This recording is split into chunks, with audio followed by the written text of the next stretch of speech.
Okay, so I've got this, and I want to orientate them. So I'm going to go to my Arrange and Layout, and you see there's a little button here. This is awesome. Watch this. Orient Shells, and you see it actually rotates it. But now I can just use my little rotation that I'd put up here to make sure that they're 90 degrees. So it tries to orientate them so that they're actually lined up properly. And now I could just go in and position them. And you'll also notice that if these guys, like right now, if you look, do you see that their scale isn't matching properly? You see that? So the scales are kind of weird. So what I want to do is select all of these, and then I'm going to go down to where it says Layout.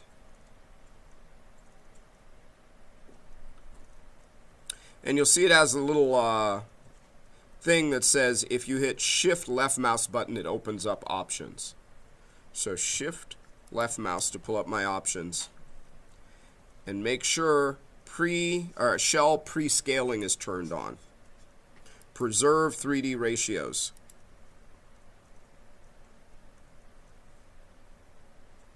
And what that basically means is that it's going to look at my model, and it's going to look at how big these shells are in 3D space and how big are they in 2D space, and fix the ones in 2D space.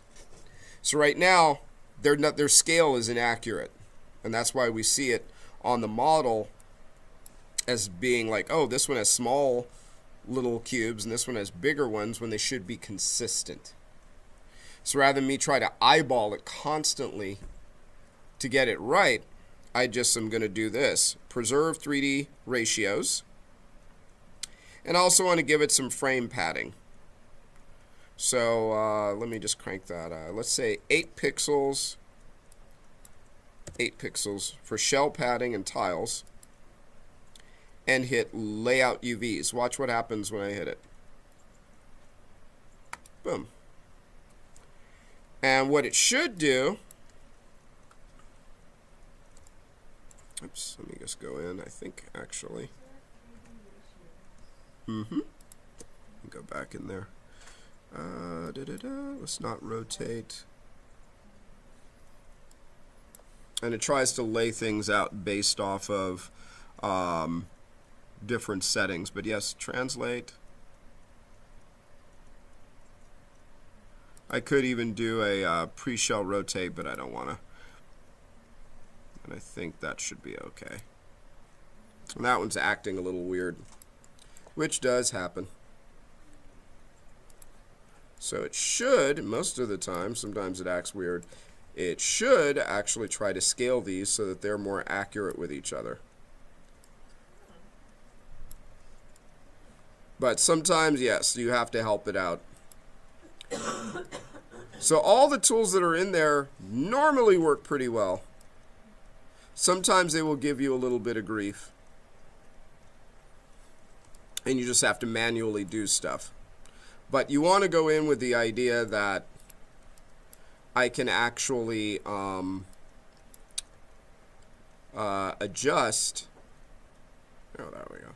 I can adjust all this stuff if I have to and just eyeball it. Now let's say, okay, my little speakers here or something else that I wanted to actually take the UVs out and paint them inside of Maya. Excuse me, inside of Photoshop. So what I would do is I would go and whatever the object is, let's just say it's the speaker for whatever reason, I would go and under Image in the UV Editor, UV Snapshot, give it the resolution I want, 1024 by 1024, out UV speaker,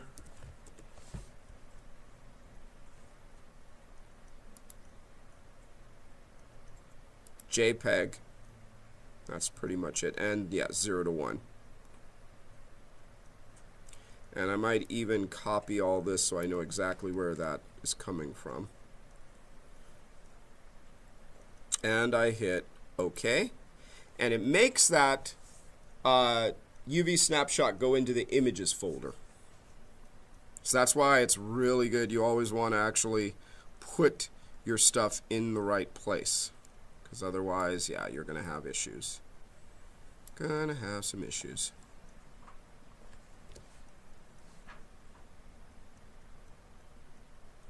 Did we click on UV snapshot? Yes.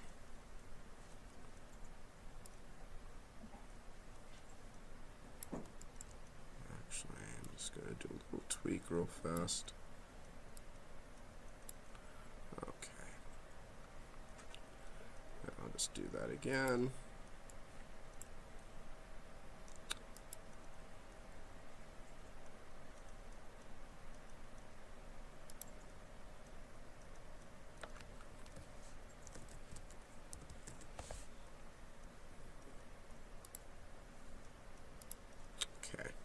So now if I go into Photoshop,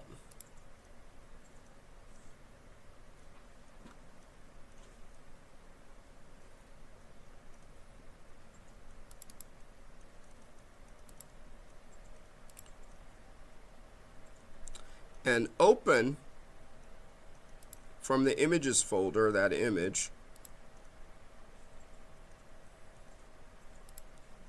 here it is here. You see that? There's my UVs. My computer's not working with the UV snapshot. Hold on one sec. Zoom. Okay, so pertaining to the UVs, right? This is how I'd set this up to do texturing. So first off, these are my UVs, right? And I have to know which one is the back and which one is the front. So that means I'd go into Maya for a second, my multiple Mayas. And I could see the front is on the left and the back is on the right because they're color coded. One question about this. Mm-hmm. For these that are really close up, these would be really close up, right? These are close up shots? Like for the UV map. You mean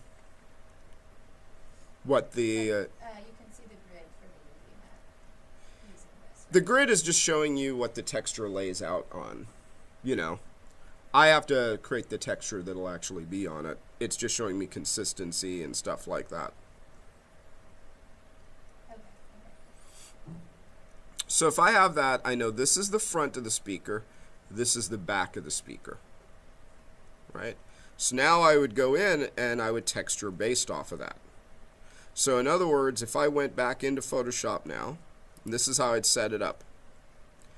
I want to turn this layer, or let me duplicate this layer, the background, and pull it into the new layer. So I'll duplicate it so it's floating all by itself, right? And I want to go underneath it, and just so you can see, I'm going to make a brand new layer underneath what I just created. And let's say I'm going to fill it for the moment with like a brown, because initially it may be more of a like a wood for a lot of it. Alt backspace to fill it. I can't see it because that UV duplicate is hiding it. You see that? So if I turn this layer off and on, I'll just rename this one and call it UVs. So if I turn it off and on, now I can see the color underneath. You see that?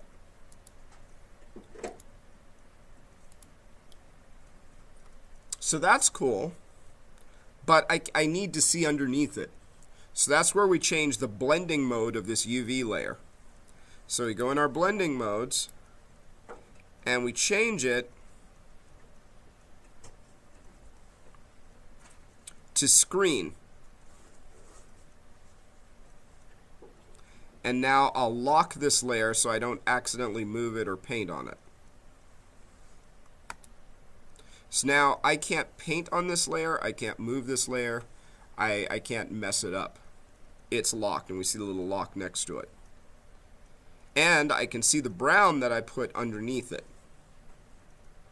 So now I can go beneath it and start painting and putting things where they need to be. So this is the front, this is the backing.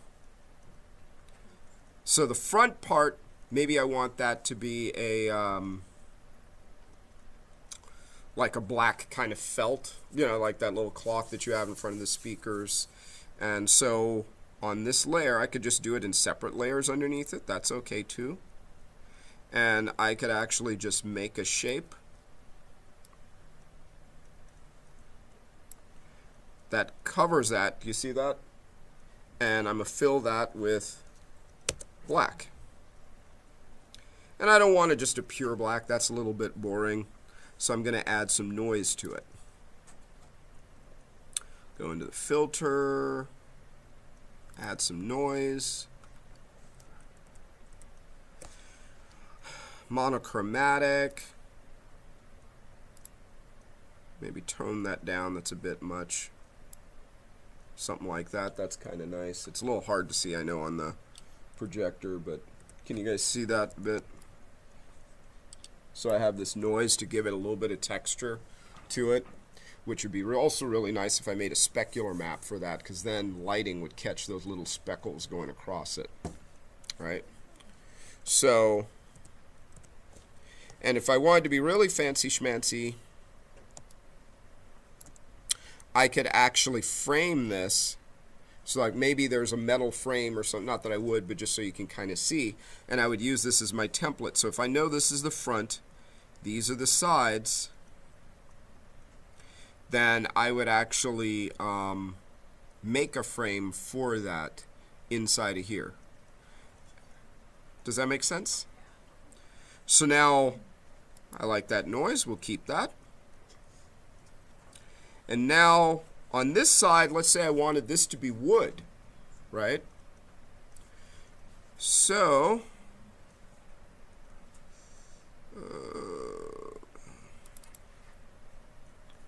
file, most recent.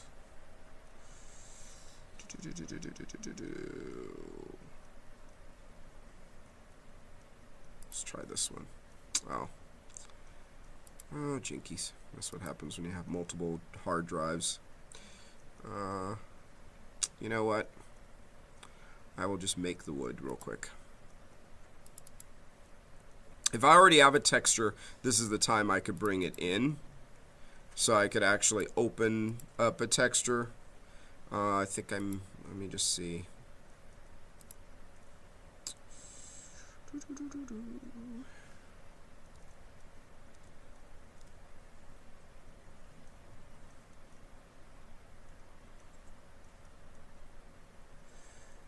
Yeah. Nah. I'll just make my own real quick.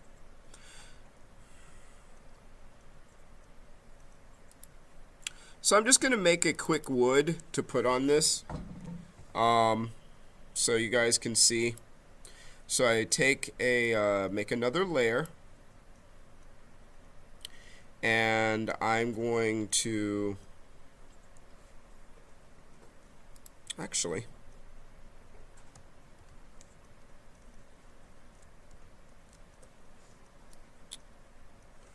I will just do this. I will make a selection of just this area because I only need it to be, you know, so big. So I'm going to make this area here. Copy, paste.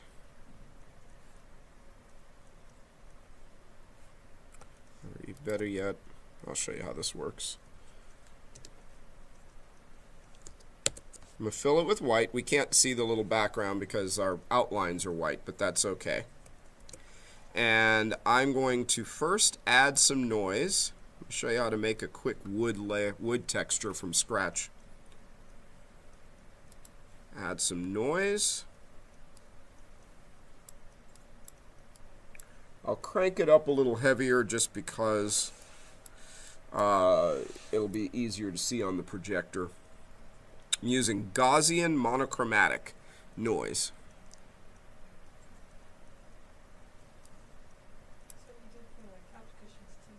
Mm-hmm. It's just I'm going to make a left turn at Albuquerque and change it a little bit.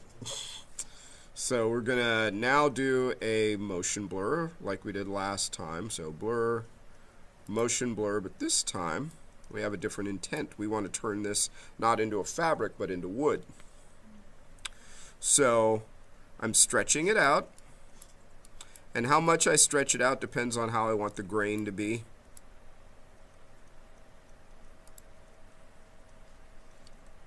So you see we have this pattern. Now what I'm going to do differently with this is I'm going to use, actually let me adjust the levels.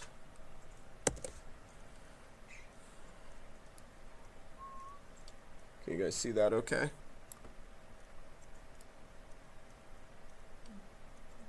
So I've got this pattern here. And it looks, grainy. It's going in that direction, but what I want to do is I want to add, I'm going to go to Window, I'm going to go to Filter, Liquify. What? Liar. Stop. Don't give me that. Of course you can do it. Of course it's giving me grief right now. Yeah, I figured. It's saying there's too much. I can't calculate it. Let me try this real quick, see if this will work. Select all. Edit.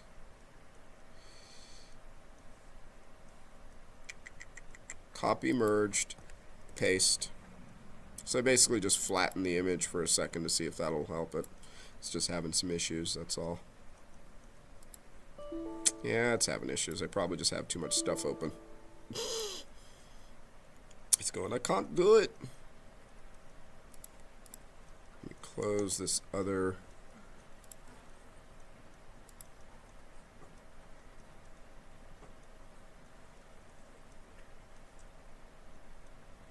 Yeah, fine. We'll just go manual.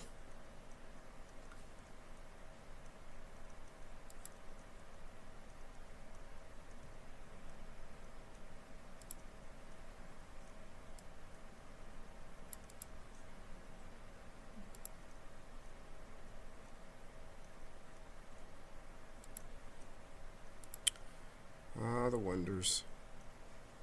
There we go. Fine, we'll just do it this way then, in the interest of time, because there's other stuff I want to get into. Filter. Let me add one more motion blur. Ideally, what I was going to do is basically make it so that with Liquify you can add waves, which is more natural than all the grain being perfectly vertical. So you can actually pinch, you can put stuff together, pull it apart, and you can actually have it wave a lot more. If I use the smear, it's not exactly the same, and I don't feel like using the whole mesh deal. But ideally what you would do is you would start to smear things around just so that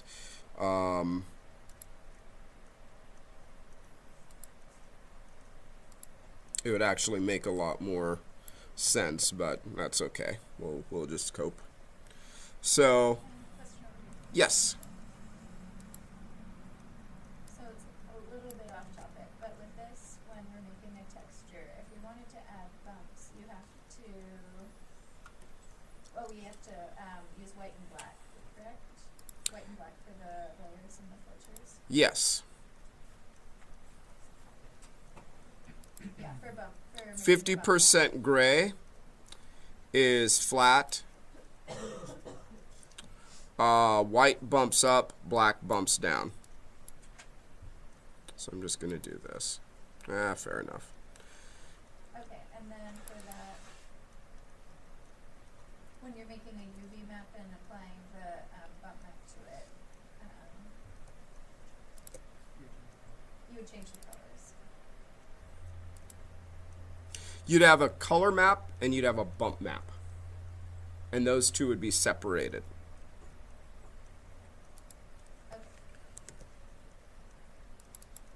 Because the color mapping information is not going to give you necessarily what you want.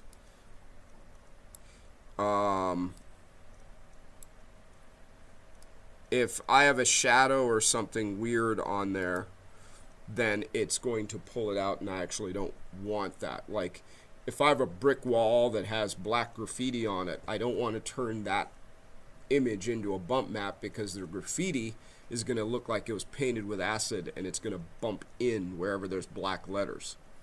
So I'd want the brick texture, you know, the color map might have the black graffiti. The bump map wouldn't. It would only have, oh, the grout between the brick is pushed in, and the bricks are pushed out, so it's a lighter gray. Okay. So let me just do one more thing, and then we'll send this in so you can see how that works.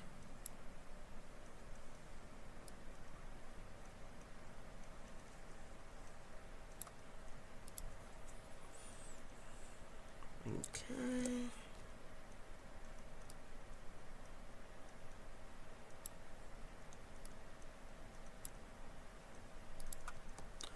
Okay, so I'm just basically doing just some little quick tweaks to this, minus what I wanted to do, but that's all right. So let's say this is my texture map, right?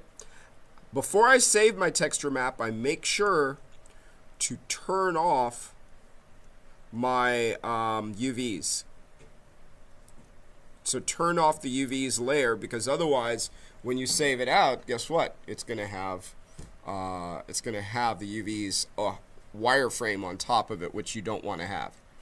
So now I can go in, I can say File, Save As, and this will go into the Source Images folder. And I'll just call this one Speaker Color, and save it out. I like saving it out as a targa.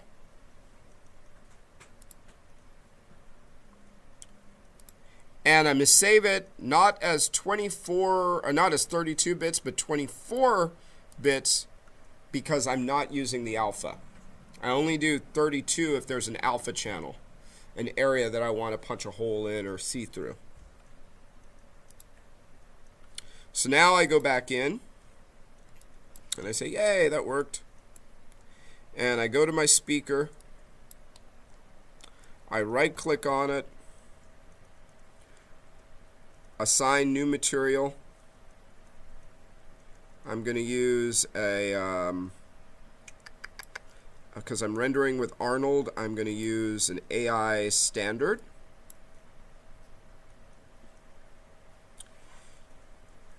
And I right click on it again and go material attributes. So now I'm on that AI standard, and I can actually change its name.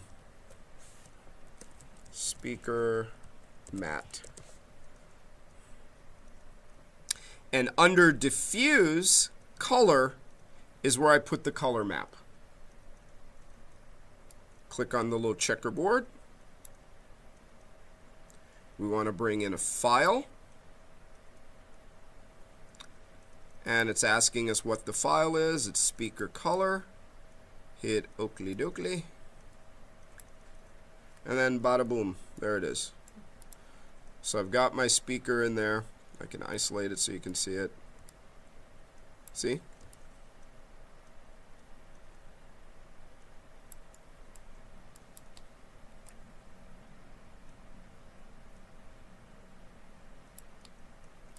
And it's laid out the way I wanted it. See?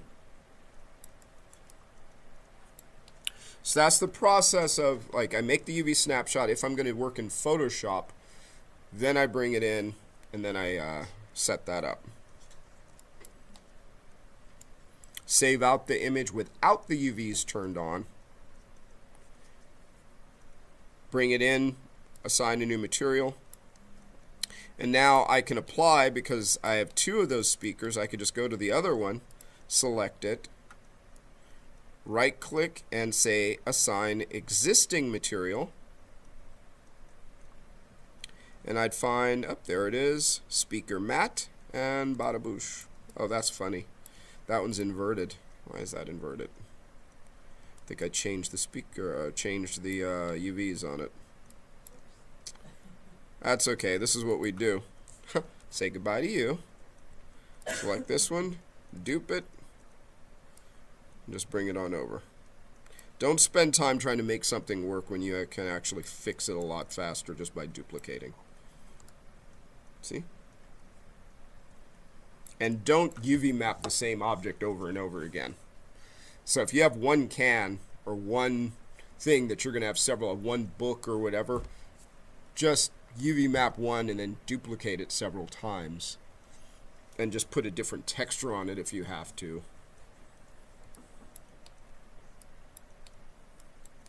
Okay.